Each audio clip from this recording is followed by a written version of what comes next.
Cirque du Freak, A Living Nightmare. Chapter 10. This will have my commentary throughout the chapter. As soon as Mr. Tall had left the stage and we'd settled back into our seats, the second freak, Alexander Ribs, came out. He was more of a comedy act than a scary one, which was just what we needed to calm us down after the terrifying start.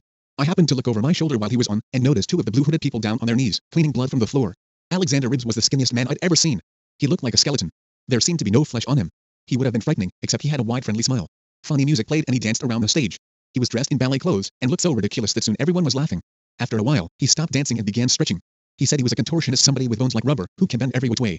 First, he tilted his head back so far, it looked like it had been cut off. He turned around so we could see his upside-down face, then went on leaning backward until his head was touching the floor. Then he put his hands around the backs of his legs, and pulled his head through until it was sticking up in front of him. It looked like it was growing out of his stomach. He got a huge round of applause for that, after which he straightened up, and began twisting his body around like a curly-whirly straw. He kept twisting and twisting, 5 times around, until his bones began to creak from the strain. He stood like that for a minute, then began to unwind really, really fast. Next, he got 2 drumsticks with furry ends.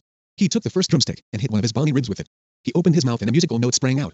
It sounded like the noise pianos make. Then he closed his mouth, and struck a rib on the other side of his body. This time it was a louder, higher note. After a few more practice notes, he kept his mouth open and began playing songs. He played London Bridge is Falling Down, some songs by the Beatles, and the theme tunes from a few popular TV shows. The skinny man left the stage to shout for more. But none of the freaks ever came back to do an encore. After Alexander Ribs came Ramius Twabellies, and he was as fat as Alexander was thin. He was enormous. The floorboards creaked as he walked out onto the stage.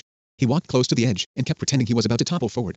I could see people in the front rows getting worried, and some jumped back out of the way when he got close. I don't blame them, he would have squashed them flat as a pancake if he fell. He stopped in the middle of the stage. "Hello," he said. He had a nice voice, soft and squeaky. "My name is Ramius Twabellies, and I really have 2 bellies. I was born with them, the same way certain animals are.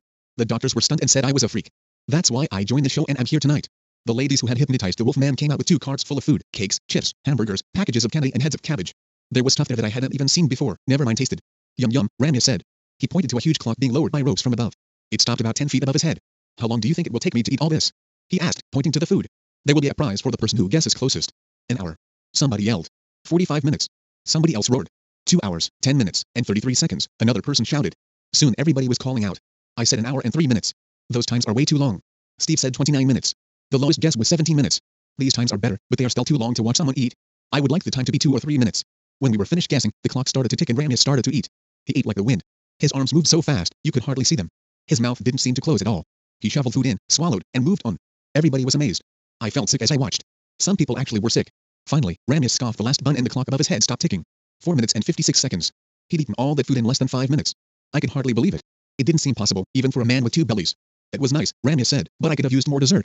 While we clapped and laughed, the ladies in shiny suits rolled the carts away and brought out a new one, packed with glass statues and forks and spoons and bits of metal junk. "Before I begin," Ramius said, "I must warn you not to try this at home. I can eat things that would choke and kill normal people. Do not try to copy me. If you do, you may die." He began eating. He started with a couple of nuts and bolts, which he sucked down without blinking. After a few handfuls he gave his big round belly a shake and we could hear the noise of the metal inside. His belly heaved and he spat the nuts and bolts back out. If there had only been 1 or 2, I might have thought he was keeping them under his tongue or at the sides of his cheeks, but not even Ramius Twabellies' mouth was big enough to hold that load. Next, he ate the glass statues. He crunched the glass up into small pieces, before swallowing it with a drink of water. Then he ate the spoons and forks. He twisted them up into circles with his hands, popped them into his mouth, and let them slide down. He said his teeth weren't strong enough to tear through metal. After that, he swallowed a long metal chain, then paused to catch his breath. His belly began rumbling and shaking. I didn't know what was going on, until he gave a heave and I saw the top of the chain come out of his mouth. As the chain came out, I saw that the spoons and forks were wrapped around it. He had managed to poke the chain through the hoops inside his belly. It was unbelievable. When Ramius left the stage, I thought nobody could top such an act. I was wrong.